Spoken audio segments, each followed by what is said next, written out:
before pumasok yung 2026, merong lumapit na individual at ilang grupo na nagtatanong, Kung Eli, ikaw ba ay bukas sa pag-i-endorso ng impeachment complaint? So ang sagot ko, wala pa naman akong kopya nung gusto nyong ipa-endorso. How can I endorse something that I do not know?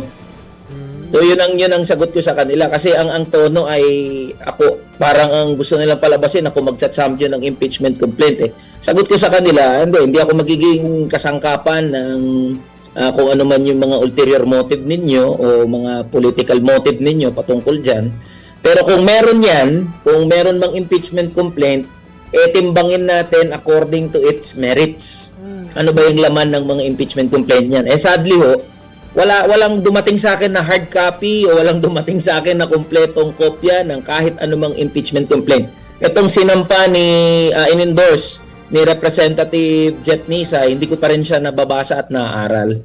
So, meron, I confirm na may mga lumapit at kumausap, individual and groups. But I declined on the basis na tina-endorse agad ako, hindi ko pa nga alam eh. Para nagsusurvey kung sino ang... Yes. So, hindi lang isa to, individuals and groups. Ang hirap naman hunod, di ba? Ang hirap naman hunod na parang maisasalang ako na sige, mamaya sabihin pa nila, ito ang champion namin na magpa-file ng impeachment against PBBM. Hindi ko naman alam. So, yung laman nun. So, mahirap masalang doon eh. Kaya, ang stand namin dyan, tignan natin, timbangin natin according to the merits. Tapos, doon tayo, bumoto tayo at humusga tayo according to our conscience.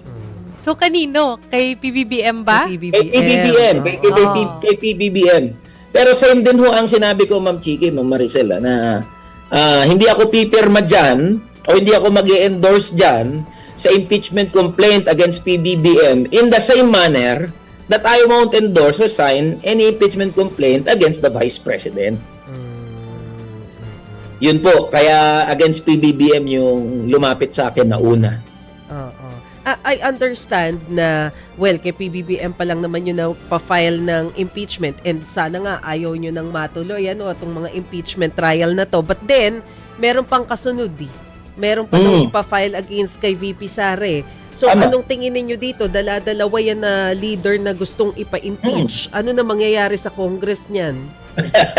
Sabi ko nga sa inyo, kung usapin lang ng transparency at accountability, by all means, i-welcome natin itong mga prosesong ito dahil paraan yan para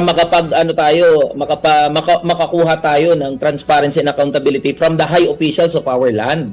Kasi how can you make the president and vice president accountable? It's through the impeachment process. So walang problema yan. Dumaan doon sa proseso at timbangin natin according to merits.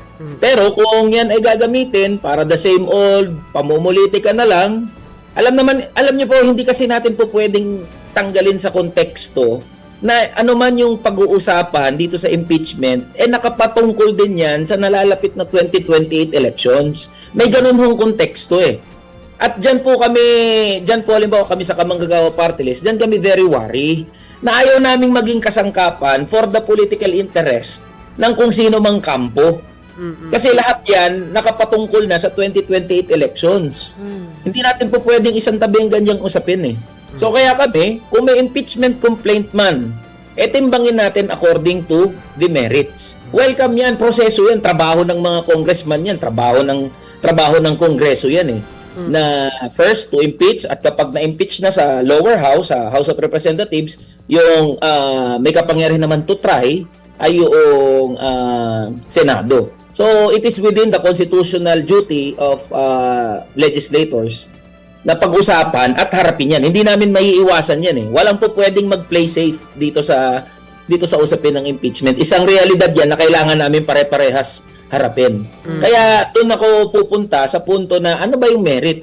Baka mamaya gawa-gawa lang naman yan. Baka mamaya kasi 'di ba from the recent ruling ng Supreme Court, baka mamaya may magpa-file lang diyan para ma-prohibit o yung 1-year bar rule, 'di ba? Hindi makapag-file ng impeachment against an impeachable official.